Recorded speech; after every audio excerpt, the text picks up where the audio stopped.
अरहंत सिद्ध वितराग देव निर्ग्रंथ आप्त ज्ञानी सद्गुरुदेव एवं आगम वाणी को भावमय वंदन नमन। समस्त भव्य आत्माओं की भव्यता को प्रणाम। हम सुन रहे हैं अंतिम केवली जम्बू कुमार का जीवन वृत्तांत। पिछले एपिसोड्स में हमने उनके पिछले भवों के बारे में जाना और फिर जब वो देवलोक में थे तो कैसा होता है एक देवता का जीवन, उसके बारे में भी हमने सुना। और जब देवलोक का उनका आयुष्य पूर्ण हुआ तो वे मनुष्य लोक में राजगृह नगर के सेठ ऋषभ दत्त की पत्नी सेठानी धारिणी की कुक्षी में आए। जब धारिणी को गर्भ हुआ तो उन्होंने जम्बू वृक्ष का स्वप्न देखा और इसी के आधार पर उन्होंने अपने पुत्र का नामकरण जम्बू कुमार किया। जम्बू कुमार बड़े ही प्यार और दुलार के माहौल में बढ़ने लगा। विद्या अध्ययन करने के पश्चात जब वे युवावस्था में प्रवेश किए तब पिता सेठ ऋषभ दत्त ने उनके लिए 8 कन्याओं के साथ में उनके विवाह की बात पक्की कर दी। यानी कि अब जम्बू कुमार की सगाई उन्हीं के समान कुल शील वय वाली कन्याओं के साथ में पिता सेठ ऋषभ दत्त ने कर दी है। हर माता पिता अपने बच्चे का अच्छा भविष्य चाहते हैं, इसीलिए वे अपनी मति अनुरूप यानी वो जिसे अपने बच्चे के लिए अच्छा जानते हैं, उचित समझते हैं, उसी की दिशा में उनका भविष्य तय कर देते हैं। फिर चाहे वो स्टडी में सब्जेक्ट का चयन हो, चाहे करियर का चुनाव हो और चाहे फिर पार्टनर का चुनाव हो। सेठ ऋषभ दत्त ने भी अपने इकलौते पुत्र जम्बू कुमार के लिए 8 कन्याएं तय कर दी थी कि अब पुत्र का इन कन्याओं के साथ में विवाह हो जाएगा। लेकिन माता पिता इस बात को नहीं जानते हैं कि हर जीवात्मा की जो उनके यहाँ पर पुत्र रूप में उत्पन्न हुआ है, पुत्र अथवा पुत्री के रूप में, उनकी संतान के रूप में जो बच्चा आया है, उस जीवात्मा की अपनी नियति क्या है। क्योंकि हर जीवात्मा अपने पूर्व से अपने भीतर अनेकों संस्कारों को लेकर के आया है। जैसे उसने पूर्व में भाव कल्प किए हैं, उनका भी तो उसका उदय होगा इस जन्म में। और फिर हर जीव की अपनी अपनी यात्रा है, हर सोल की अपनी जर्नी होती है जो कि पिछले समय से चली आ रही होती है। जैसे कि जम्बू कुमार की भी अपनी जीवन की यात्रा है, जो हम तो जानते हैं कि पिछले भवों में उन्होंने संयम की आराधना की थी, धर्म की साधना की थी, उत्कृष्ट आराधना की थी। लेकिन सेठ ऋषभ दत्त इस बात से अनजान थे। वे जम्बू कुमार की अपनी नियति क्या है और वो अतीत से कैसे संस्कार लेकर के आया है, उसकी जर्नी कहां से कहां तक की हो रही है, इन सब बातों को न जानने के कारण वे अपने पुत्र की सगाई निश्चित कर देते हैं और घर में विवाह की तैयारियां भी होने लगी है। इसी तरह से हर पेरेंट्स भी तो यही करते हैं। प्रत्येक माता पिता अपने बच्चे की नियति से अनजान होते हैं और फिर इसी ज्ञान की सीमितता के कारण वे बच्चे को अपनी सोच के अनुसार दिशा देना चाहते हैं, उसका भविष्य बनाना चाहते हैं। लेकिन कई माता पिता तो ज्ञान की सीमितता तो है ही, वे नहीं जानते कि बच्चा किस तरीके से डेवलप होने वाला है, उसकी योग्यताएं किस क्षेत्र में उजागर होने वाली है, वे नहीं जानते हैं। लेकिन उसके बावजूद ये उनका अहंकार ही होता है कि वे बच्चों पर अपनी इच्छाएं लादते हैं, जबरदस्ती करते हैं, आग्रह करते हैं कि बच्चों को उसी डायरेक्शन में जाना होगा, उनका भविष्य तो इसी तरीके से बनेगा। तो एक तो ज्ञान की सीमितता और फिर दूसरा अहंकार। ऐसा माता पिता को अपने बच्चों के साथ कदापि नहीं करना चाहिए। सेठ ऋषभ दत्त भी नहीं जानते थे, इसीलिए तो उन्होंने जम्बू कुमार का भविष्य अपने हिसाब से, अपनी सोच समझ के अनुरूप अच्छा समझ करके तय कर दिया। अब घर में शहनाइयां गूंज रही है, लेकिन उन्हीं दिनों में राजगृह नगर में भगवान महावीर के शिष्य पंचम गणधर सुधर्मा स्वामी पधारे। अब हम देखें कि जम्बू कुमार की नियति उन्हें कहाँ ले जाती है, जो कि सेठ ऋषभ दत्त नहीं जानते हैं। और यहाँ तक कि जम्बू कुमार स्वयं भी अभी तो नहीं जानते हैं कि उनके जीवन की दिशा कौन सी तय होने वाली है। तो राजगृह नगर के बाहर उद्यान में भगवान महावीर के शिष्य पंचम गणधर सुधर्मा स्वामी का पदार्पण हुआ। वे अपने शिष्य परिवार के साथ में वहां पर आकर के विराजमान हुए। गणधर जो गण को यानी कि शिष्यों के समूह को, संघ को धारण करता है, जो अपने संघ के अंदर जो शिष्य हैं, शिष्याएं हैं, उन सभी की संघ की व्यवस्था का देखरेख जो करते हैं, उन्हें गणधर कहा जाता है। हम देखें, ध्यान देने की बात यहाँ यह है कि तीर्थंकर प्रभु की वाणी से तीर्थ की स्थापना होती है। साधु, साध्वी, सावक, साविका रूप 4 तीर्थ की स्थापना प्रभु की वाणी से, तीर्थंकर की देशना से होती है। लेकिन फिर भी तीर्थंकर परमात्मा कुछ नहीं करते हैं, वे संघ का संचालन नहीं करते हैं। तीर्थंकर परमात्मा के लिए तो यहाँ तक कहा जाता है कि वे तो देशना भी नहीं देते हैं। वे सिर्फ देशना देते हैं, लेकिन वो देशना भी वो देते नहीं हैं, यानी कि वो प्रयास करके अपनी इच्छा से, अपनी कामना से, कोई भी तरह की भावना से युक्त होकर के वे वाणी नहीं फरमाते हैं। इसीलिए तो उनके लिए कहा जाता है कि वे देशना देते नहीं हैं, बल्कि सहज रूप से उनके मुख से आगम वाणी झरती है, खिरती है। जैसे पेड़ पर से पत्ते जब पक जाते हैं तो कैसे सहज रूप में ही वो खिर जाते हैं, उसी तरीके से उनके तीर्थंकर नाम गोत्र कर्म की निर्जरा होती है और उनका प्रत्येक कर्म, प्रत्येक व्यवहार निर्जरा स्वरूप ही होता है। तो इसीलिए तीर्थंकर परमात्मा स्वयं कुछ नहीं करते और जो संघ का संचालन है उसका दायित्व गणधरों के पास में होता है। कहते हैं समन प्रभु महावीर की विद्यमानता में ही उनके 11 गणधरों में से 9 गणधर केवल ज्ञान को प्राप्त कर चुके थे। इसीलिए उन्होंने भी संघ की व्यवस्था उसके पश्चात नहीं संभाली, यानी वे भी पट्ट पर विराजमान नहीं हुए। शेष बचे 2 गणधर, जिनमें प्रथम थे इंद्रभूति गणधर गौतम स्वामी और 5वें थे सुधर्मा स्वामी।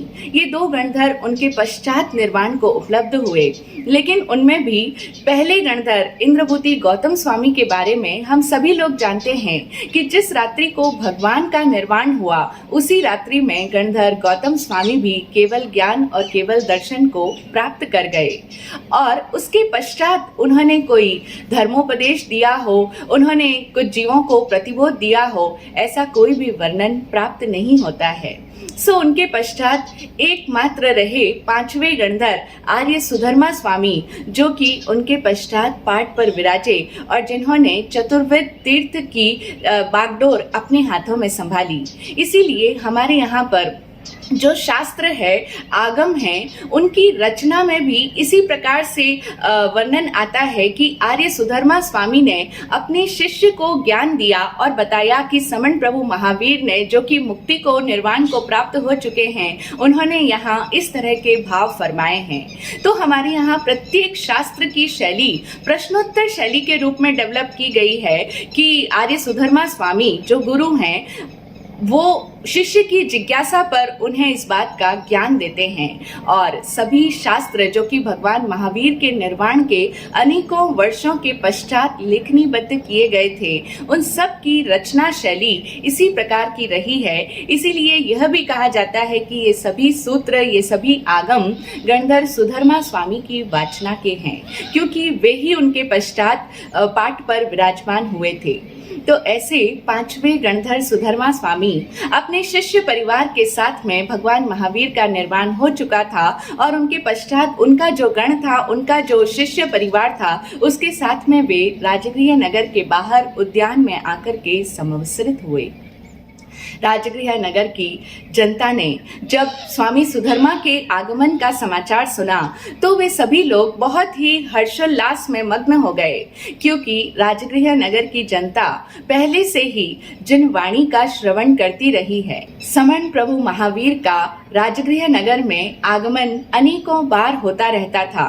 राजगृह नगर की जनता पूर्व में भी भगवान महावीर की वाणी श्रवण करती आई है। सुधर्मा स्वामी के आगमन की यह बात राजगृह नगर के एक किनारे से दूसरे किनारे तक बड़ी ही शीघ्रता के साथ में, कहना चाहिए वायु वेग से फैल गई। नगर के दोराहे, तिराहे, चौराहे पर, प्रत्येक गली, मोहल्ले, नुक्कड़ पर इसी एक बात की चर्चा चल रही थी कि हमारे यहाँ पर राजगृह के बाहर सुधर्मा स्वामी का पदार्पण हुआ है। राजगृह नगर के निवासी जिन धर्म के प्रति आस्थावान थे, भक्तिवान थे और वे अपने जीवन में धर्म को आगे रखकर चलते थे। धर्म को आगे रखकर चलने का मतलब हुआ कि उनके जीवन में धर्म ही प्राथमिकता थी, यानी उनकी लाइफ में धर्म की प्रायोरिटी थी और उन्होंने अपने जीवन की सार्थकता धर्म में मानी थी, ना कि धन में अथवा यश या प्रतिष्ठा में। जिस तरह आज हम लोग अपने जीवन की सार्थकता धन में मानते हैं, हम सब की आज ऐसी सोच बनी हुई है कि जिस इंसान के पास में धन है बस उसी का जीवन सार्थक है। तो जिस तरह से आज हम लोग अपने जीवन की सार्थकता धन में समझते हैं, उस तरह से राजगृह नगर की जनता नहीं समझती थी। उन्होंने अपनी जीवन की सार्थकता धर्म में मानी हुई थी, इसीलिए वे अपने जीवन के प्रत्येक कार्य में, प्रत्येक व्यवहार में धर्म को आगे रखते थे। उनके जीवन के अन्य सभी व्यवहार बाद में होते थे, लेकिन सबसे पहले उसमें धर्म का स्थान था। तो ऐसी स्थिति में यह स्वाभाविक ही था कि नागरिक जन, सभी लोग सुधर्मा स्वामी के दर्शन के लिए हृदय की भावना से प्रेरित होकर के उस उद्यान के अंदर उमड़ पड़े हों। राजगृह नगर में उस समय राजा कोणिक का शासन था, जो कि महाराजा श्रेणिक के पुत्र थे। राजा श्रेणिक जो कि भगवान महावीर के समय में थे और भगवान महावीर के भक्त थे, उपासक थे। जब भी प्रभु महावीर राजगृह नगर में पधारते थे, राजा श्रेणिक उनके दर्शन वंदन करने के लिए जाया करते थे। अब भगवान महावीर के निर्वाण के पश्चात राजा श्रेणिक के पुत्र राजा कोणिक भी सुधर्मा स्वामी के आगमन की बात सुनते हैं और वे राजसी कार्यों से कुछ समय के लिए अवकाश लेकर के सुधर्मा स्वामी के पर्युपासना में जाते हैं। इधर जम्बू स्वामी ने भी ये बात सुनी कि सुधर्मा स्वामी का आगमन हुआ है, तो वे भी अपनी अंतःकरण से ही स्वतः प्रेरित हुए। उनके भीतर भी ये भाव जगा कि मैं भी उनके दर्शन वंदन करने के लिए जाऊं, उनकी वाणी को सुनूं। तो वे भी अपने भीतर से ही स्वतः प्रेरित होकर के उद्यान के अंदर पहुंच गए। अनेकों जन उस उद्यान के अंदर पहले से ही एकत्रित हो चुके थे और तब सुधर्मा स्वामी ने उन सभी के अनुरोध पर धर्मोपदेश फरमाया। सुधर्मा स्वामी ने बताया कि केवल ज्ञान, केवल दर्शन को संप्राप्त 24वें तीर्थंकर समन प्रभु महावीर ने अस्तिवाद की प्ररूपणा की है। उन्होंने बताया है कि जीव अनादि काल से है और अनंत काल तक रहेगा। जीव के लिए ऐसा कभी भी हम नहीं कह सकते हैं कि यह नहीं था अथवा नहीं है अथवा नहीं रहने वाला है। ये सदा से था और है और आगे भी रहने वाला है, क्योंकि जीव द्रव्य है और द्रव्य का लक्षण ही ये होता है कि जो सत होता है, यानी जिसका एग्जिस्टेंस होता है। तो जो एग्जिस्ट करता है, जो है, उसे हम नहीं है कभी भी नहीं कह सकते हैं। जो सत है वह असत कभी भी नहीं होता है और द्रव्य का लक्षण ही है कि वो सत यानी है। इसीलिए भगवान महावीर की जो देशना हमें औपपातिक सूत्र में प्राप्त होती है, उसमें हम यही पढ़ते हैं कि भगवान ने बताया कि जीव है, अजीव है, पुण्य है, पाप है, आश्रव है, संवर है, निर्जरा है, यानी उन्होंने सबके होने की जो सत द्रव्य है उनकी बात बताई। इसीलिए कहा जाता है कि उन्होंने अस्तिवाद की प्ररूपणा की। तो यह जो जीव है यह सदा से था और सदा रहने वाला है। अक्सर कई बार कई लोगों के मन में ये प्रश्न उठता है कि हम सब लोगों की बिगनिंग कहाँ से हुई है। हम जीव हैं, ये तो हम सभी लोग सुन चुके हैं, इसलिए जानते हैं। सुनने के कारण हम जानते हैं कि हम जीव हैं, हम सोल हैं। लेकिन प्रश्न उभरता है कि हम लोग कब से हैं, हमारी प्रारंभिक बिंदु हमारा कौन सा था। तो इसीलिए भगवान महावीर की वाणी में हम इस बात को समझें। भगवान फरमाते हैं कि जीव अनादि काल से था और अनंत काल तक रहेगा। ऐसा कोई समय नहीं होता कि जब जीव नहीं हो। अगर हम हैं, एग्जिस्ट करते हैं, तो सदा से थे और सदा ही रहने वाले हैं। हाँ, ये होता है कि अब हमारी पर्याय में परिवर्तन होता रहता है। हम हमेशा ही अपनी पर्याय को बदलते जाते हैं। पर्याय का मतलब होता है आकृतियां अथवा कहें फॉर्म्स। तो ये जो जीव है वो तो द्रव्य रूप में है, लेकिन वो द्रव्य पर्याय के रूप में शाश्वत नहीं रहता है। अगर हमारे इस रूप की, इस आकृति की बात की जाए, जो अभी हम इस मनुष्य भव में इस आकृति में हैं, तो ये फॉर्म, ये पर्याय तो शाश्वत नहीं होती, लेकिन जीव द्रव्य रूप में सदा ही शाश्वत रहता है। इसे हम इस तरह के एग्जाम्पल से भी समझ सकते हैं कि जैसे सोने का कोई आभूषण है, तो उसके अंदर सोना है, सोने से ही वो निर्मित हुआ है।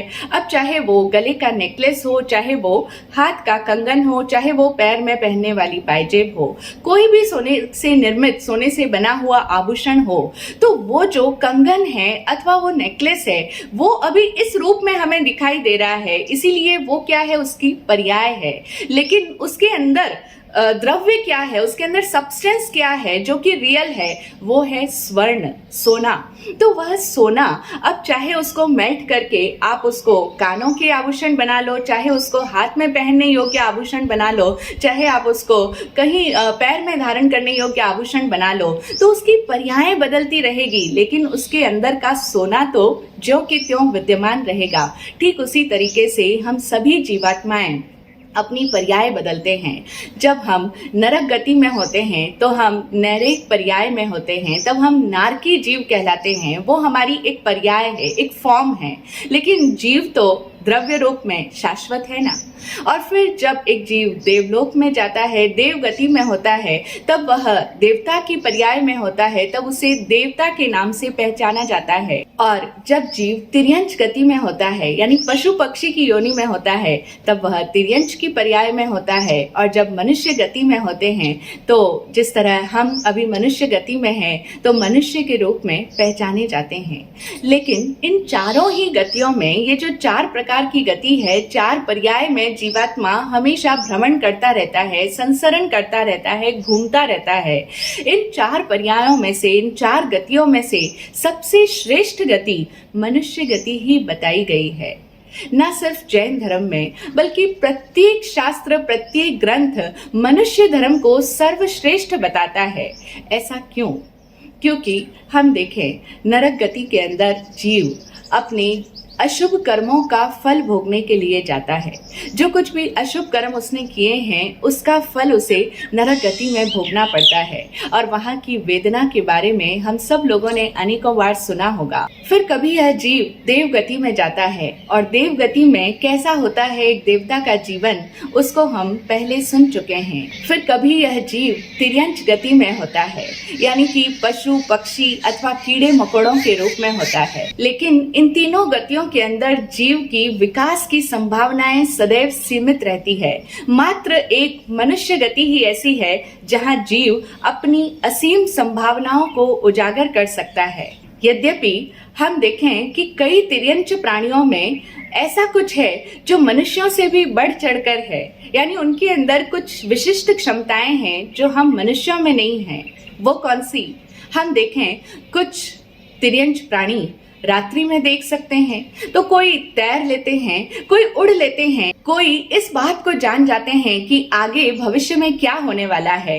कई लोग संकटों का, खतरों का आभास पहले ही कर लेते हैं। और सिर्फ इतना ही नहीं, सिर्फ पशु पक्षी ही नहीं, बल्कि पत्थर, पर्वत, पेड़, नदी, ये सब जो एकेंद्रीय जीव कहे जाते हैं, इनके भीतर भी तो अपनी विशिष्ट क्षमताएं होती है। हम लोग जानते हैं कि जो नदी है वो कैसे पानी अपना रास्ता ढूंढ लेता है और नदी बहते बहते सागर तक अपने आप पहुंच जाती है, ये उसकी विशिष्ट क्षमता ही तो है। इसी तरह से पेड़ पौधे भी ढूंढ लेते हैं कि जमीन में किस स्थान पर पानी है, वो अपनी जड़ों को उसी तरफ फैलाने लग जाते हैं। इसी तरह से पर्वतों की अपनी विशेषताएं हैं। तो ये सब कुछ विशिष्ट क्षमताएं उन एकेंद्रिय जीवों में यावत पंचेंद्रिय जीवों में जो तिर्यंच गति के हैं उनके भीतर भी होती है। लेकिन उन सब के बावजूद भी मनुष्य दिखाई कमजोर देता है, किंतु फिर भी कहा यही जाता है कि बड़े भाग मानुष तन पावा। मनुष्य गति की दुर्लभता की ही बात सर्वत्र आती है कि मनुष्य गति सबसे श्रेष्ठ है और ये दुर्लभ है, ये बड़ी मुश्किल से प्राप्त होती है। तो जब तिर्यंच गति की भी अपनी विशिष्ट क्षमताएं हैं तो भी मनुष्य गति को श्रेष्ठ और इसे दुर्लभ क्यों कहा जाता है? ये प्रश्न तो स्वाभाविक है कि हमारे भीतर भी उठे। तो इसे इसलिए श्रेष्ठ कहा जाता है क्योंकि अन्य सभी गतियों में मात्र एक आयाम है। जैसे हम तिर्यंच गति की बात करें तो वहां पर वे तिर्यंच प्राणी, वे पशु पक्षी या वे पत्थर, पहाड़, पर्वत, हवा, पानी इत्यादि, वे सभी एक आयाम में जीते हैं।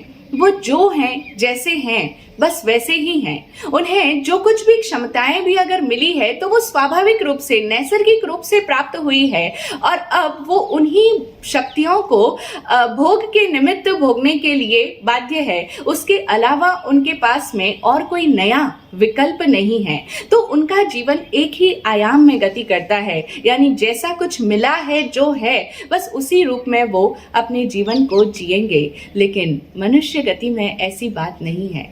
मनुष्य गति में हमारे पास में बहुत सारे आयाम होते हैं।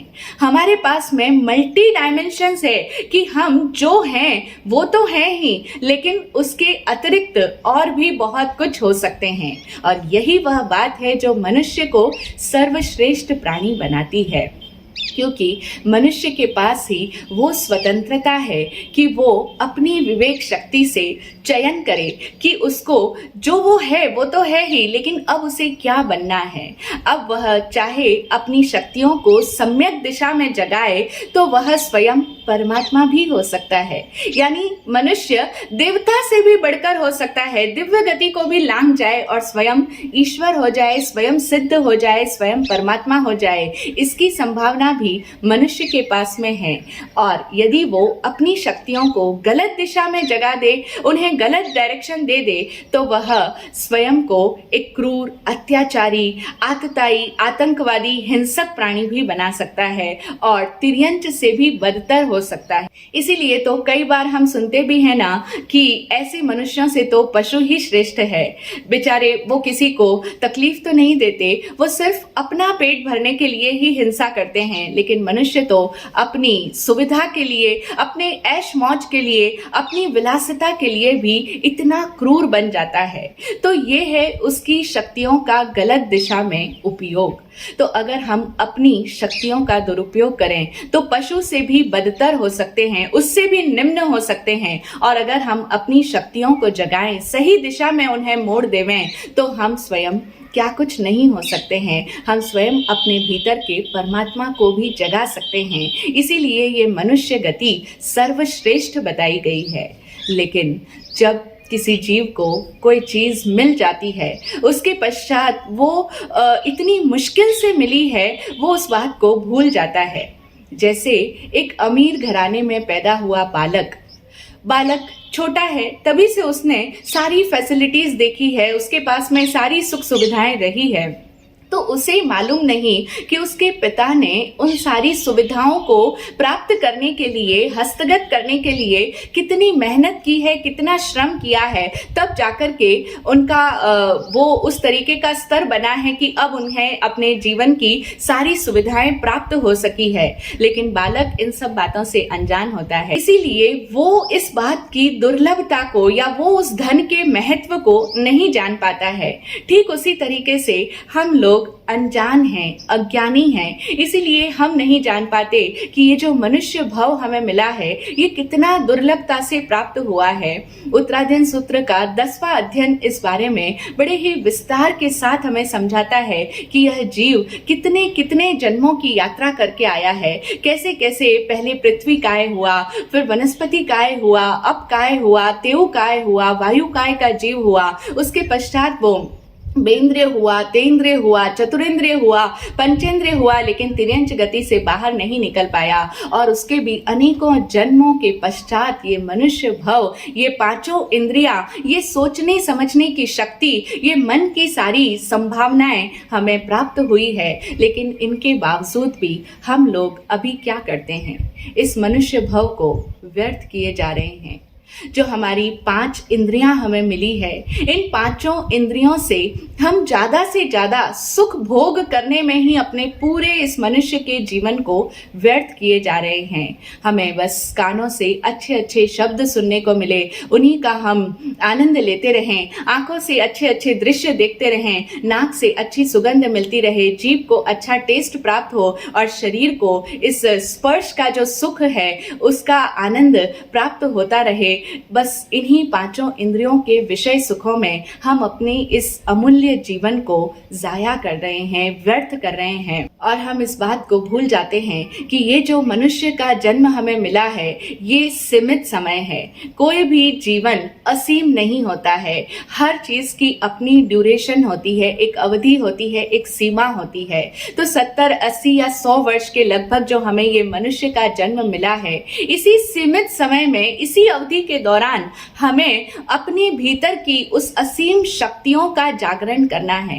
अपने भीतर के अनंत पोटेंशियल को, जो हमारे भीतर अनंत ज्ञान, अनंत दर्शन है, उस साम्राज्य को जगाना है, उसे अनुभव कर लेना है, उसे प्राप्त करना है। हम इस बात की ओर कभी भी ध्यान नहीं देते और पूरा का पूरा जीवन अपनी मनमानी में ही बिताते चले जाते हैं। आत्मज्ञानी पूज्य श्री विराट गुरुदेव फरमाते हैं, नर भव दुर्लभ चीज मिटाओ खीज, नहीं करना मन मानी। नर भव दुर्लभ चीज मिटाओ खीज, नहीं करना मन मानी। गुरुदेव कहते हैं कि ये नर भव बड़ी दुर्लभ चीज है, इसीलिए अपनी खींच मिटाओ। इस मनुष्य भव में आकर के हम लोग एक दूसरे से लड़ते हैं, झगड़ते हैं, एक दूसरे को अपना बनाने का प्रयत्न करते हैं, वो अपना नहीं बन पाता तो दुखी रहते हैं, खींचते हैं, एक दूसरे पर कुड़ते हैं, एक दूसरे का अपमान करते हैं, एक दूसरे के प्रति वैर विरोध करते हैं, आसक्त होते हैं, फिर वो आसक्ति टूटती है, फिर दुखी होते हैं। बस यही सब कुछ हमारा इस जन्म में चलता चला जाता है और हम सभी जीव इस मोह कर्म के अधीन होकर के इस जन्म को, जो कि इतनी मुश्किल से प्राप्त हुआ है, उसको व्यर्थ गंवा देते हैं। तो गुरुदेव कहते हैं, मिटाओ खींच, अब मत खींचो, अब अपने भीतर जागृति को जगाओ, नहीं करना मनमानी। मनमानी मत करो, अपने मन को जो अच्छा लगे बस वही करो, मन को जहां खुशी मिले बस वही करो। अधिकांश लोगों का यही वक्तव्य रहता है कि जो मन को भा जाए बस वही सबसे बढ़िया है।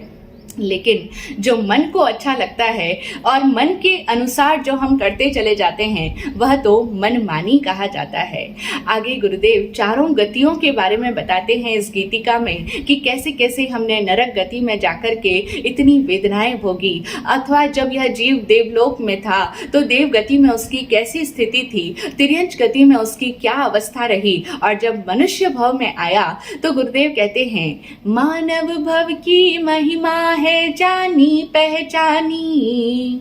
मानव भव की महिमा है जानी पहचानी, इस भव का जाने रहस्य वो सच्चा ज्ञानी। इस भव का जाने रहस्य वो सच्चा ज्ञानी। सब शास्त्रों का सार विराट विचार, नहीं करना मनमानी। सब शास्त्रों का सार विराट विचार, नहीं करना मनमानी। गुरु जी की बात सुहानी, नहीं करना मनमानी। मानव भव की महिमा है जानी पहचानी। मनुष्य भव की महिमा जो बताई जाती है वो अभी हमारे लिए जानी पहचानी है, क्योंकि अभी हम सब मनुष्य हैं। इस भव का जाने रहस्य वो सच्चा ज्ञानी।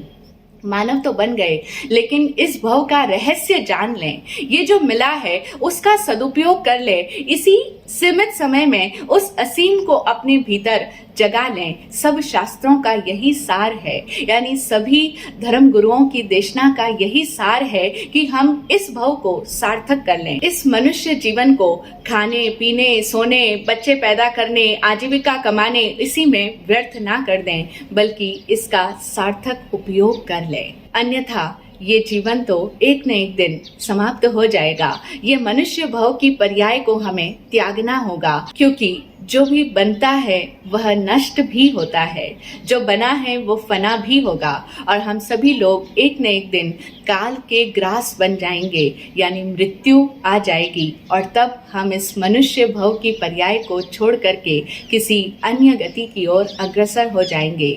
जो कुछ हमने यहाँ पर किया है उसी के अनुरूप हमारी अगली गति तय हो जाएगी। इसीलिए जो समय, जो वर्तमान हमारे हाथ में है, उसी समय में हमें जाग जाना है। उसी समय में हमें अपनी इस बेहोशी से बाहर आ जाना है। गुरुदेव फरमाते हैं, जरा होश में तो आ भवी आत्मा, तेरा असली कहाँ घर बार है, क्यों सपना रहा है संसार में, कौन झेल पाया मृत्यु की मार है। जरा होश में तो आ भवी आत्मा, तेरा असली कहाँ घर बार है, क्योंकि ये मनुष्य भव भी हमेशा के लिए नहीं मिला है, अनलिमिटेड टाइम ड्यूरेशन नहीं है, और ये असली घर बार नहीं है। यहाँ से भी हमें एक दिन जाना ही पड़ेगा, क्योंकि मृत्यु के ऊपर किसी का वश नहीं चलता। तो हम सब सपनाना बंद करें, सपने में जीवन को जीना बंद करें। यही गुरुदेव बार बार हमें ज्ञान देते हैं कि जरा होश में तो आ भवी आत्मा, तेरा असली कहाँ घर बार है, क्यों सपना रहा है संसार में, कौन झेल पाया मृत्यु की मार है। मृत्यु के समय में कोई बचा नहीं पाएगा। राम गए रावण भी मरा, कोई अमर पट्टा नहीं ले पाया, भाई बहन पति पत्नी कोई नहीं उस पल साथ निभा पाया, फिर तेरा कहाँ आधार है, चेत मायावी यह संसार है, क्यों सपना रहा है संसार में, कौन झेल पाया मृत्यु की मार है। आगे यह ज्ञान कहता है कि राम गए रावण भी मरा, कोई अमर पट्टा नहीं ले पाया। इस संसार में हम जिन्हें महापुरुष कहते हैं कि वे तो मर्यादा पुरुषोत्तम प्रभु श्री राम थे, लेकिन उन्होंने तो इस सीमित समय में ही अपने भीतर की शक्तियों को जगा लिया और वे तो सिद्ध पद के अधिकारी हो गए, लेकिन जाना तो उन्हें भी पड़ा। राम हो चाहे रावण हो, चाहे लक्ष्मण हो, चाहे स्वयं प्रभु महावीर हो, कोई भी व्यक्ति इस संसार में इस एक पर्याय में सदा टिक नहीं सकता है। कोई अमर पट्टा नहीं ले पाया और हम सोचे कि कोई तो हमें बचा लेगा, तो बचाने में भी यहाँ कोई भी समर्थ नहीं है। भाई बहन पति पत्नी कोई नहीं उस पल साथ निभा पाया, फिर तेरा कहाँ आधार है, चेत मायावी यह संसार है।